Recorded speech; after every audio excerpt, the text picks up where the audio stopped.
Hello सर्वांना श्री स्वामी समर्थ. आजचा video आहे. काल अक्षय तृतीयाची पूजा वगैरे बघू शकता. काल पूर्ण पूजा मी गॅसची पूजा केली. काल हळदी कुंकू लावून गॅसच्या वरी स्वस्तिक काढलं, शुभ असतं म्हणून काल काढायलाच हवं होतं. काल जे का हे माठ आपला रोजचा पाण्याचा वापरायचा त्याला पण मी स्वस्तिक वगैरे काढून नंतर हळदीचं लेपन वगैरे हे बघू शकता. साध्या पद्धतीनेच केलं आणि हे फुलं आणले होते मी अक्षय तृतीयेसाठी. मग सगळे डब्याने जस्ट त्याच्या ह्याच्यात पॅक केले. पिवळे एकीकड, लाल, पांढरे असे वेगवेगळे करून ठेवले की म्हणजे आपल्याला सोपं जातं पूजा करताना वगैरे. म्हणून मी आदल्या दिवशीच हार वगैरे आणून ठेवली होती. अशी माझी फुलं म्हणजे की जीव की प्राण. फुलाशिवाय देवाला पण देवत पण येत नाही. म्हणजे आपल्याला कसा शृंगार लागतो, हे साडी किंवा ते साडी किंवा हे गळ्यातलं की ते गळ्यात, तसं देवाचं काय फुलाचं गळ्यातली माळ वगैरे असं त्यांना पण वस्त्र वगैरे करायला हवेत. त्या हिशोबाने हे काही माझी सेवा कालची अक्षय तृतीयाची आमच्या इथं माठ वगैरे छोटासा आणतेच. त्या हिशोबाने त्याची पूजा वगैरे करून हे बघा महाराज पण किती सुंदर दिसत आहेत. किरण कसे उमटलेत बघा ना. हे काय तिकडून ह्या बघा ना, किती सुंदर पूजा अशी लक करत होती ना. खरंच रोजची कळशीची पूजा केली. काल पूर्णाचा नैवेद्य असतो, आमरस वगैरे. त्याच्यामुळं ही सगळी पूजा. आणि आम्ही एक जोडी जीव घालतो, ते पण मामा मामी येऊन आले आहेत, जेवण करून गेले. मग ती काय असं असते, पित्राच्या नावाने ते जोडी असते. मग नंतर माझी दुपारून सेवा होती. मामा मामीचं सगळं करून ते जेव घेऊन करून गेले. मग नंतर माझी सेवा होती लक्ष्मी कुंचन, धनकुंचन आणि अष्टलक्ष्मी कलशाची.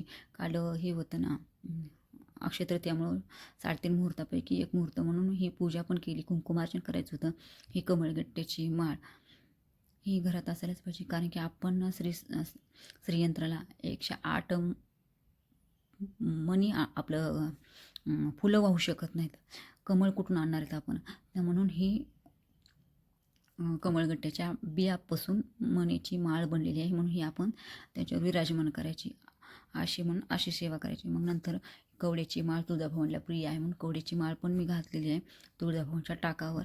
नंतर मग माझं श्रीसूक्त म्हणत कुंकुमार्चन सुरुवात केली. कुंकुमार्चन करून मग टाकावर पण माझं ओम आय ह्रीं क्लीं चामुंडाय विच्चे नमो नमः असं म्हणत कुंकुमार्चन केलं तुळजाभवानीच्या टाकावर. नंतर श्रीयंत्रावर कशाचं श्रीसूक्त म्हणून श्रीसूक्त 2 ओव्या घ्यायच्या. नंतर ओम नमो नमः असं घ्यायचं. पुंडकुंजिका स्तोत्र घेतलं, व्यंकटेश स्तोत्र घेतलं, नवार्णव मंत्र घेतला आणि कमलात मंत्र, विष्णूचा मंत्र, असे सगळ्या 11 वेळेस किंवा जसे ज्याला वेळ असेल त्यानुसार घ्यायची. हे बघा माझी पूजा किती छान, किती सुंदर वाटत आहे. बघू शकता हे किती छान. मग मी समया वगैरे मला करायला गेलं का किती करून किती नाही असं होतं पूजा करताना. मग मी छोटे दिवे काढले. नाही म्हणलं समया आहेत ना, मग समया काढल्या. मग समया हे करून लावून घेतल्या.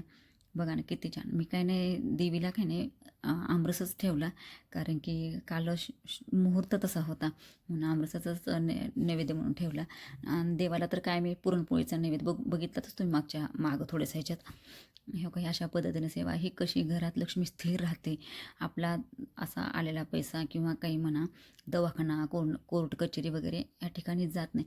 आणि कुंकुमार्चन का करायचं मी पहिल्या व्हिडिओमध्ये सांगितलेलं आहे, पण आताही सांगते. कुंकुमार्चन का करायचं की बाबा लक्ष्मी स्थिर राहते. कुंकुमार्चन केलेलं कुंकू जर आपण कपाळी लावलं तर आपल्या सौभाग्याचं रक्षण आई कुलदेवी देवी करत असते. म्हणून कुंकुमार्चन वगैरे करायचं असतं. हे सेवा दुर्गाष्टमी, मंगळवार, पौर्णिमा, शुक्रवार असं ही पूजा करत चला. खरंच ताईनो, खरंच ही सेवा केल्याने घरात खूप फरक पडतो. बघा देवी पण इतकी हसरी दिसत होती ना, खूप छान. हे मधात दिवा मी लावला, हे तुपाचा लावला आहे आणि इकडं तिळाचं तेलाचे दोन्ही लावले होते. आणि नंतर 2 पुढे ठेवले होते. असे एकूण 5 दिवे झाले होते.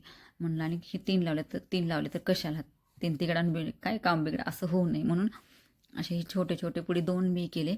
बघा ना हो का पूजा किती छान.